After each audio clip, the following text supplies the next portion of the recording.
over sine, cosine, and tangent again. Should have learned about this at our last lesson. And the sine ratio is simply the opposite over hypotenuse, meaning if this is my angle right here that I'm interested in, the sine value would be directly opposite the number that's opposite over the hypotenuse. Think of sine, cosine, and tangent as a tool used to find the properties of a right triangle. That's the best way of explaining it to me.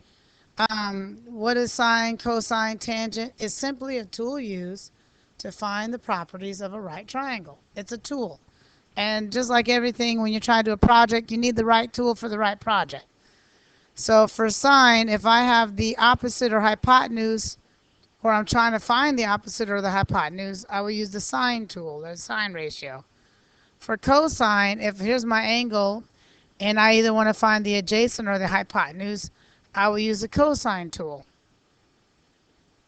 And for tangent, if I have an angle and I was given the opposite, or I'm trying to find the opposite or the adjacent, I will use the tangent ratio. So let's see what I'm talking about. Here's our first example. So again, once we figure out what we have, this is what I just basically said in a nutshell, then you can solve for x. So looking at this one, I'm looking at number 1 here. Which tool should I use and why? Well, here's my angle, and directly across my angle would be considered my opposite. And then right next to my angle would be considered my adjacent. The hypotenuse is always the side across from the box. But if I don't mention the hypotenuse, then I'm not going to go ahead and use it. I'm just going to work with the numbers they gave me and the letters they're talking about. So as far as I'm concerned, they've only talked about the opposite or the adjacent, and they gave me an angle. So the tool I would use, with just given the opposite and the adjacent, would be my tangent. So the way I would set that up would be tangent of 27 is equal to whatever the opposite was, which was x in this case, over my adjacent, which is 10. And then I need to solve for x. But before I go any further, I need to make sure that my calculator is in the right mode. My calculator needs to be in degree mode for all my answers to come out right. So you turn your calculator on, and right next to the second button is the word that says mode. Click on the mode, and you're going to go down to the third blinking cursor, move it over to the word degree, and then you have to hit enter. You know you did it right when your degree is blinking. Then I hit second mode or second quit, and now I'm in the right mode.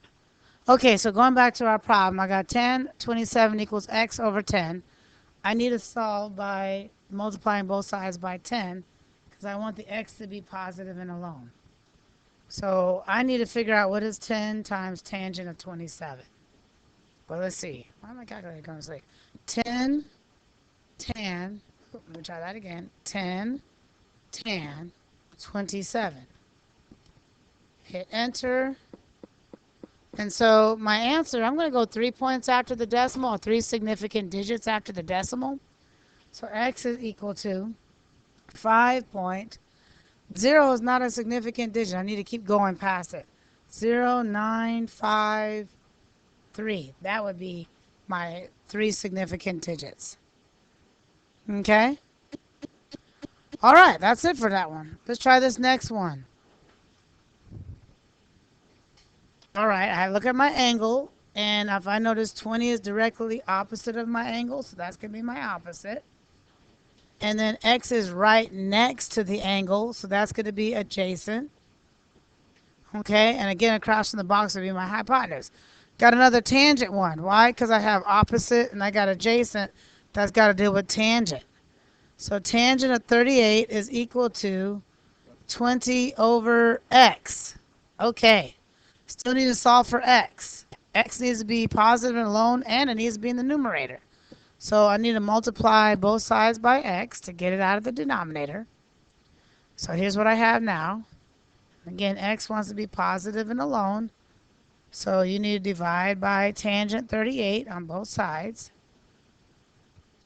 I wouldn't solve for tangent 38. I'm just kind of moving it all around. And then I will actually plug it in what that is. So x is equal to, what is that? 20 divided by tan 38. What a lot of my students make a mistake on this is they forget to hit the divide button. They'll just go 20 times. But make sure that's not you. Okay, so 20 divided by tan 38, enter. Again, I get 25 point. These numbers make sense because one of my numbers was already 20. So x equals 25 point. I'm going 3 significant digits. 5, 9. Since that third number is an 8 and the one behind it is an 8, I'm going to go with 25.599. Okay? Now, if you get a negative number, you're probably in the wrong mode or you did something else wrong. Okay? I feel like I just did that one. So do I have to do that same one? We got this one, this one. So I'm going to jump to this one over here. All right, let's see. 54, I have my angle. I don't have anything opposite, so it's not going to be dealing with something with an opposite. But I do have an adjacent, which is x. And I do have a hypotenuse, which is 12. Again, make sure you know the difference between adjacent and hypotenuse. Hypotenuse is directly across from the box, okay? And if otherwise, it'll be the adjacent. So I have adjacent and I have hypotenuse. That's telling me I'm going to use cosine. So cosine of 54 is equal to my adjacent, which is x, over my hypotenuse, which is 12. Let's multiply both sides by 12. And that's going to leave me with 12 times cosine of 54. 12 cosine. And here's the cosine button. There's 2 up from the numbers. 54. Move that out the way. Hit enter. 7.053. Again, 0 is not going to be part of my significant digits. I got to go past that. So x equals 7.0534 would actually work. That would be my 3 significant digits. So that's how you do these problems with our calculator. The last one is an actual word problem. Ms. Vesey, when will we do this in real life? Here we go. Word problems.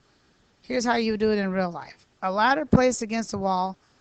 A ladder is placed against the wall such that it reaches the top of the wall of the height 6 meters and the ladder is inclined at an angle of 60 degrees. Find how far the ladder is from the foot of the wall. All right, so let's see. I'm trying to make a little picture here. They said this was 6 meters. We said this was 60 degrees. I think that's what that little 60 means. And I want to know how far away is it from the wall. So I'm going to call that x. Okay, so here we go. There's a right angle. I gave you an angle. I gave you something opposite from that angle. And I gave you something adjacent to that angle. So if I have opposite and I have adjacent, then that means I'm using tangent. So tangent of 60 is equal to, my opposite is 6, and I don't know what my adjacent is. Again, if my x is on the bottom, it can't be solved being on the bottom. So I need to pull it out of the bottom, put it at the top by multiplying both sides by x. So I have x tangent 60 equals 6. And then I need to divide both sides by tangent 60 to get the x all by itself. So you and your calculator, what is 6 divided by tan 60? Make sure you're doing divide, otherwise you'll get the wrong answer. Hit enter. 3.464. So x is 3.464. All right, so this is how you do these type of problems. Go ahead and practice it. If you got any questions, just contact your teacher.